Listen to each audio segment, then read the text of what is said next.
Yes, babe. She's ready. Thank you. Come on, wait till it's up.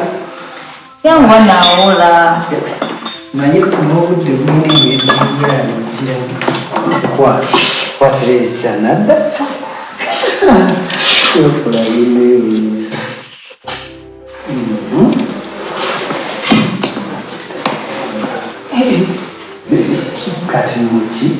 Studiare con Suasa. Guarda, tu la comunità. Così come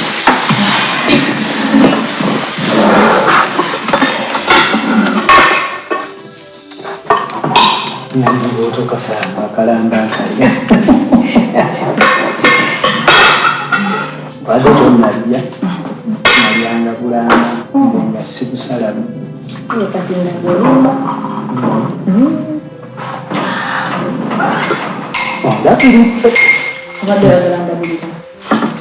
wa simanyi olweggulo pulogulamu zo ziri zitya olwala kubanga simanyi mbadde njagala nve kumangu ku mulimu tupendeko ku shopping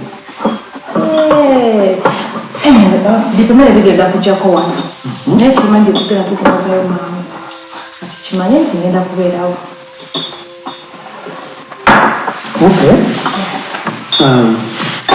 ngenda kwanguwako sije wano nkukime we go after shopping I have a surprise for you. Surprise? Baby, olimba surprise bajogera. That's what you take. Surprise bajogera. I told you take it. Of course you take it. No. Still Jesus. Of course.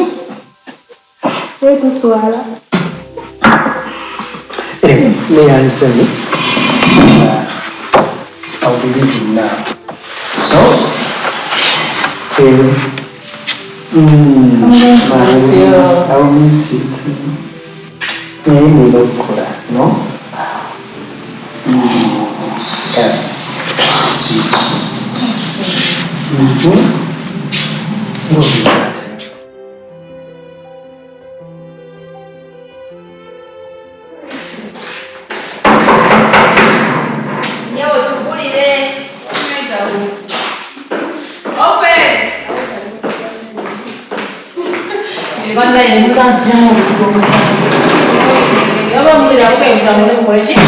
Out of my way.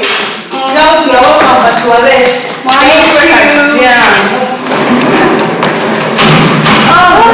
It's very time, Mom.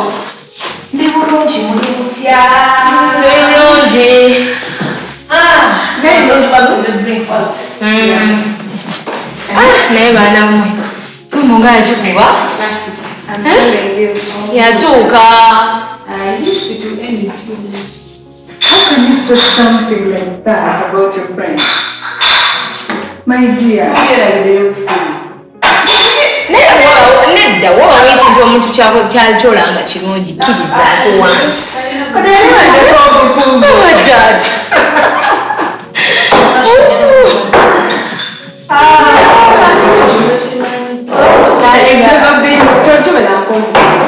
nakitegera nakitegeera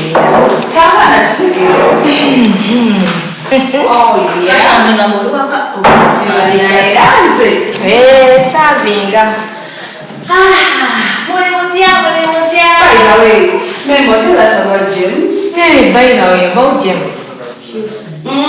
What did you do? By the way, how is your new cash coming?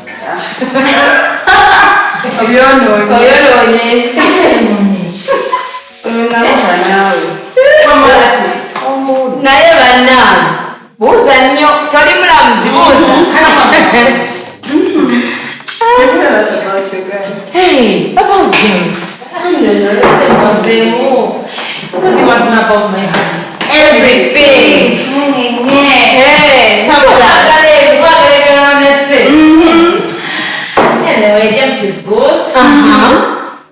And James is too lovely to me. When I such a change, I got the big one named Rachel. That one. I tell you, Sivao. Sivao. Guys, I'm set to wasn't Yeah, right. Okay, get back here. Okay. Hurry up. Stand there.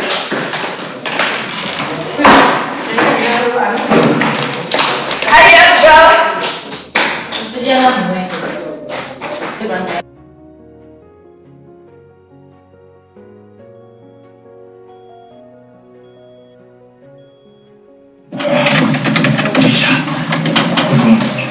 Mommy, long bulungi mpozi oli.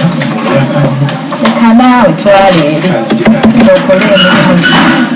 It's okay, we'll come back. It's okay.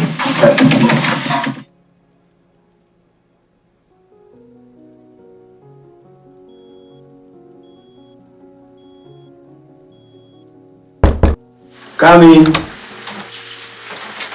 Hey, Paul, it's you. It's me. It's so cool. Now listen. How is the morning, sir? Just fine. How are you? Fine. Yeah. Obulamu buli kya. Obulamu bulungi. So, Kano ke kalipoti kaffe. eno yeno report y'abaana Kenya. Yes. Basajja nno batuwadde project zaabwe. Yeah. Batwagaliza ekintu kino. Kituufu. Naye nno, this time njagala obenga bwe spearhead mweno project. Mukama wange. Kubanga njagala Mukama wange. Nja kikola bulungi ssebo. Nja kikola bulungi nnyo. Tewali kijja tulema. Yeah. So, suubira okubaako n'ebintu bingi bye tugenda okwasaganya mu maaso awo. Yes. So, we're going to be busy. Yeah. Just get yourself ready. Yeah. Send you ready. Baida mpitiraako ku letisho ya ninayo. Okay. Abekuba. Tisha. Yes, sir. What's with you? Come in. Good morning, sir. Good morning to you. Yeah. Njagala oddemu printing report ya UNESCO watachingeko email gye baweereza olunaku lwa jjo. You attach it on that report. I want it ready by lunchtime. I want it ready. Okay. Thank you. So Paul. Abasajja bano. Abasajja batwagaliza naye ndowooza tujja kikola bulungi. Why? Yeah. Oba oli awo akazimu ne kavuga. Kavuze. Hey babe. Ndi bulungi mukwano. Bannayi natandise dda okusubwa nga nakatuuka mu office rent. Yeah. Buli kimu kiri bulungi. It's only that I really miss you. Yeah. Just get yourself ready as I promised. I said it will be a surprise. Come on. Yeah. See you then.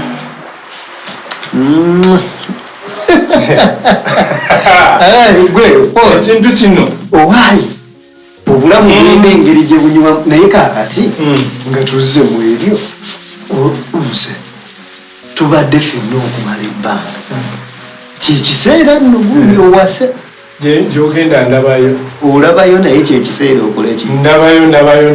But obulamu buyina engeri gye bukyukamu. James, at your time I will at the right time. It's going to come. I'm very sure about that. When do you think it will be the right time? James, okimanyi kyenjogerako abakazi si bangu. Saagala muntu agenda kujja mu bulamu bwange ambuzeeko mirembe. Nzija kulinda paka nga nfunye omutuufu ogenda mujja ogenda mwekuliza gwe just funa bufunyi muntu omufuule kyoyagala. So olabira ku nze walayi Momo, she has changed my life. Though I've changed hers too. Kyekyo kyeŋŋamba James okulindako kubanga okimanyi abakazi abo kye bakuje nawe kye wayitamu wakiraba. Si kyabijjukira nno nabijjukira omwana anjagadde n'abinneerabiza mwana kyewunyisa okuba nga gwovaamu such good words. Good advice. Obuvunaanyizibwa bujja with time. Naawe nkikwagaliza. Ekibatinda kibakubako tofaayo. Naye nno oli mu kwebuzaabuza. Bw'obanga tolina muwala mutuufu bw'olaba bw'oga nti ono ŋŋamba nkulabire kuba kati nze amaaso agange galaba nsengejja. nkitegeera naye nga bwe ŋŋambye nja kubikula ekyama very soon. Yes. Naye omanyi genda okole lunch time tuli bameka? tuna babiri ku lunch. Ensonga tawanyiza lunch leero erikunze naye kino tukimaliriza ne muwala wa nanti akwesuma. Paul banaye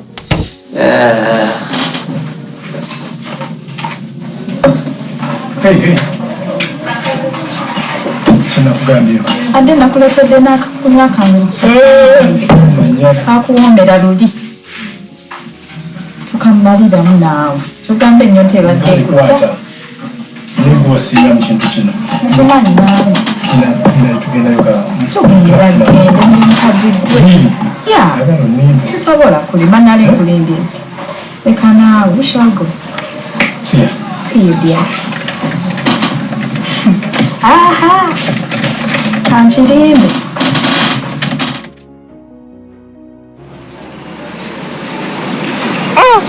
gwe mwana Tony lifoniro lya kabi naye papa leka naona bateze ndizalawa ezisiza n'okunzisa naawe gwe naye gwe kyenkubuuza wali obadde kaawo ng'owuli olina omukyala gw'oyagala naye ng'otya omutuukirira naye nga buli w'omulabako olutiko lumeera wenna n'owulira nga tokyalina n'amaanyi. papa watandika ddi okwagala abakyala? olina kwagala naye buno obwala obuvubuka obwana obulina ababeere obwana obuvubuka. I know kyogera kituufu naye nze ono kwenfiira mpulira obulamu bwange bwonna oli bwenjagalira ddala kitegeera nze kwenfiira. papa oyagala mukyala kofiira si buli omu wabula oyo gwenkugambye ye yaliwo oyo awo nno oli ku nsonga ate wano watera obeera wano ge matwale ge babeera muno ayita wano ate manyi oluusi aveeyo engulu oluusi eno wano wentera omulengerera yali wanze njagala mulabako oyo gweyita omukyala ate gwe olaba oli mu bulaka oyo kikyotalayeono mu bulaka wana gwe nyinza mufuna ntya papa okyayagala obulamu tonyumiza oyo mukyala w'abandi ate bawe mukambwe asabula emiggo asamba byonna togenda kuwona muganda wange. Tony wulira byoddamu nkimanyi naye my heart is under her custody. Nze mpulira kwemfiira nze nga kyaliwo ebikasudde tobiŋŋamba omukyala w'abandi muveeko so kumpe plan nyinza mufuna ntya kyekikulu nyinza mulya ntya fune naye papa nina plan.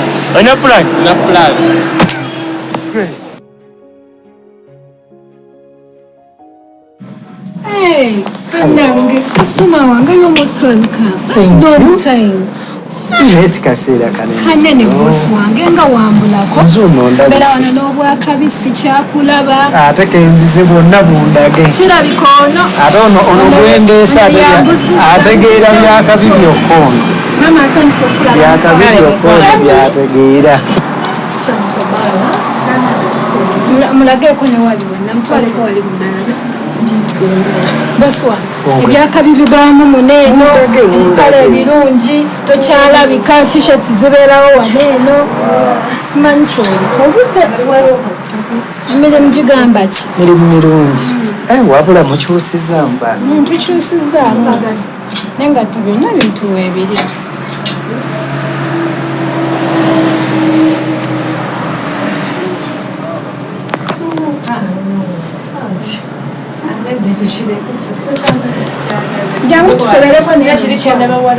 hani jangu ontegeerere mukwano jangu nonyeza t-shirt nze ate kati ebyo gwalikolako mwenna bagobye kati onoye designer wange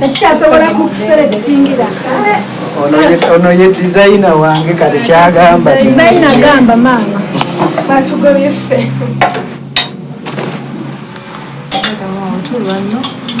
tekakoze ako kanaakola ate kasita oyogera tekikole ekyo Kano kajja kajja mukole jangu shani okajja. Kitwala. ate jini noonyeza ku jini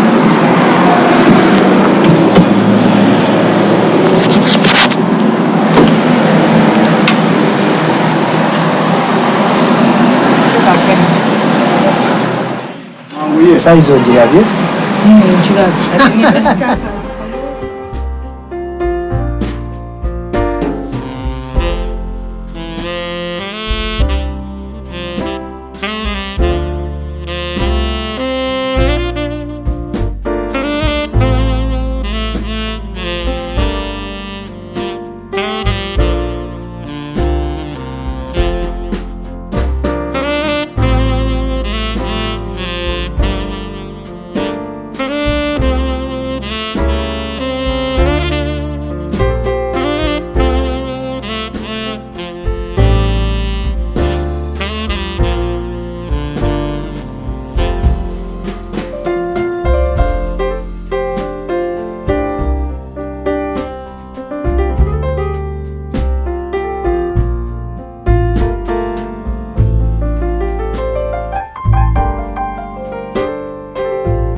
Jojo?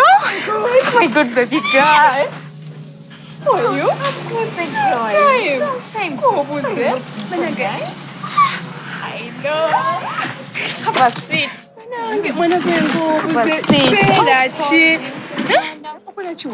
Nina gwe ninze. Kagai? Si guy mukwano, baby girl okuluno. Diru zange ngedda. And I'm also here to meet my guy. Anyway, it's a long story. Ate chichi birungi bibi. Kale biri fair. He's married. He has this. Obimanyi naawe. Ogenda n'omusajja omufumbo. Ate oba njali talina ssanyu, nze amuwa essanyu. Nkitegeera. Nenga ki? Tewali. Obulamu. Kola ddiiru zongedda. Nkola ddiiru gwe, nze siri ku ebyo njagala ssente. Ndudde okulaba, badde manyi ne mu Uganda tokyalimu. Nga lwaki? Nze ki Uganda kinnyumira siva mu Uganda. Kitegeera baby girl. Ogenda kumpa ku ssente. Okay. Nsaba ku namba yo by the way. My number. Yeah. You have to keep in touch. The one on it has WhatsApp. been long. I know. So, thank you, baby girl. Thank you. Anyway, kankuleko olinde omuntu wo.